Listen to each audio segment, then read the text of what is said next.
ఫ్రిడ్జ్లో నిల్వ అనే కాదండి, ఎక్కడ నిలువ చేసినా సరే మనకి ఒకసారి హార్వెస్ట్ అయిన తర్వాత, అంటే మొక్క నుంచి లేదా చెట్టు నుంచి కోసిన తర్వాత ఈ ఫ్రూట్స్ వెజిటబుల్స్లో గ్రాడ్యువల్గా న్యూట్రియంట్ డిక్లైన్ అనేది ఉంటుంది. Nutrient quality, amount of nutrients తగ్గుతూ వస్తాయి.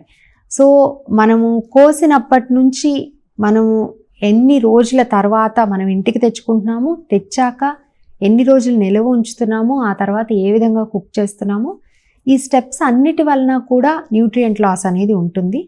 సో ఎప్పుడూ కూడా తాజాగా మనం తెచ్చుకొని వండుకోవడం అనేది అన్నిటికంటే బెస్ట్. బట్ ఈ తాజాగా అనేది కూడా ఆ షాప్కి ఎంత తాజాగా వస్తున్నాయి అనే దాన్ని బట్టి ఉంటుంది, ఎక్కడి నుంచి కొంటున్నాం అనే దాన్ని బట్టి. సో లోకలీ అవైలబుల్, అట్లాగే రీజనలీ అవైలబుల్, సీజనలీ అవైలబుల్ ఇట్లాంటి ఫుడ్స్ కనుక, ఇట్లాంటి ఫ్రూట్స్ అండ్ వెజిటబుల్స్ కనుక మనం మార్కెట్ నుంచి తెచ్చుకుని, అండ్ మరీ ఎక్కువ రోజులు నిల్వ ఉంచకుండా 2-3 రోజుల వ్యవధికి కావాల్సినటువంటివి తెచ్చుకుని వండుకున్నట్టయితే కనుక న్యూట్రిషనల్ లాస్ అనేది తక్కువగా ఉంటుంది. అట్లాగే బయట స్టోర్ చేసిన దానికంటే, అలా కొనుక్కొచ్చినప్పుడు కూడా మనం రూమ్ టెంపరేచర్లో ఉంచిన దానికంటే కూడా ఫ్రిడ్జ్లో పెట్టినప్పుడు న్యూట్రిషనల్ లాస్ అనేది తక్కువగా ఉంటుంది. సో ఒకవేళ స్టోరేజ్ అనేది చెయ్యాలి అనేటువంటి సిచ్యువేషన్ ఉంటే ఫ్రిడ్జ్లో స్టోర్ చేయడమే బెటర్.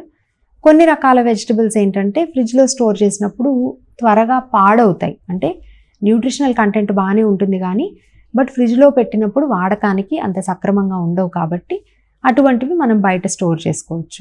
ఏదేమైనా సరే ఫ్రెష్నెస్ ఆఫ్ ద వెజిటబుల్ని బట్టి మనకి న్యూట్రిషనల్ క్వాలిటీ అనేది ఉంటుంది, కాబట్టి ఎప్పుడైనా local seasonal fruits and vegetables use చేయడమే మంచిది.